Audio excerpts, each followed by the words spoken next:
niqab is a religious face veil worn by women from an Islamic background. They wear it because their Prophet's wives wore it around men they didn't know. Therefore, women now wear it so men don't look at them in a sexual way. Situated in the inner London borough of Tower Hamlets, between Whitechapel and Aldgate, the East London Mosque is set in the heart of UK's largest Muslim community. Blackstones is one of East London's busiest stores, located next to the East London Mosque. The shop stocks Islamic clothing, including the niqab, Islamic ceramics, and books for children and adults.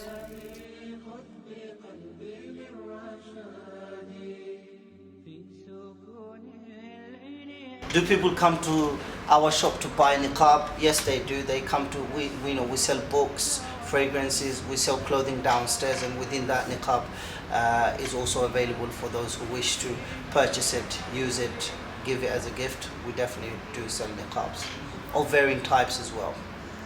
Do you reckon you could give a number of people that would come to your store to purchase it? Well, this area, particularly the mosque attracts around 15,000 people a week. Within that, alhamdulillah, thank God, we get a good portion of customers, and out of 7 days a week, I would say on average 3 to 4 out of 7 days we sell at least one, if not more, niqabs a week. What background do your customers mainly come from? The background of the customers are, many of them are British Muslims who are born and brought up here. Others are converts, again, who are born and brought up here, converts of various communities that belong to some of the Muslim countries around the world, as well as European communities. Within that, a good portion of convert communities. You get young and the elderly coming here to buy niqab from our shop. And lastly, do you think that there should be a ban on it?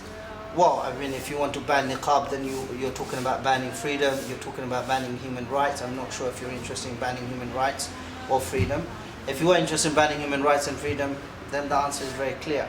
If it's part of someone's human right to be able to wear the niqab, or to be able to not wear the niqab, or wear something else. So, if people have rights, then let's respect that, uphold that, and facilitate that, even if I disagree with it, for example.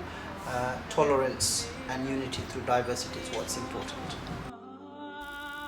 I met up with a local in East London who is used to seeing women wearing the niqab, and her thoughts on this. Do you know anyone that wears a niqab? No, but I know people who wear headscarves.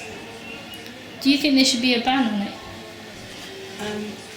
I think they should be able to wear headscarf, but I think that there should probably be a ban on the full niqab, because people these days are quite cautious around because of things like terrorism and stuff, and they might be wary of what's actually under there, whether it's a man or a woman. So yeah, for that I think they should. And it will also, a lot of people tend not to employ just over little things like that, so I think it could help them as well.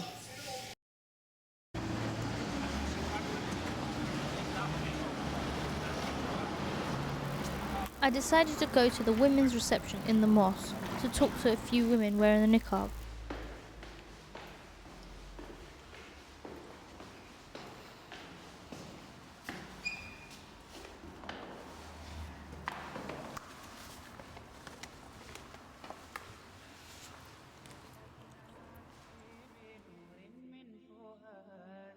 When did you start wearing your niqab? I've been a Muslim for 5 years and I've been wearing the niqab for 4 years. Does anyone in your family wear the niqab? No, I'm a revert, so there's no Muslims in the family apart from me, so. Okay. Why did you start wearing the niqab? When I first became a Muslim, I found it difficult at first even to put a headscarf on, but then after I took my shahada, I started wearing a headscarf, and then very quickly progressed to wearing jilbab. And then I still didn't feel, because the more I read about the women of Islam from the first generations, the more I realised that the importance of modesty.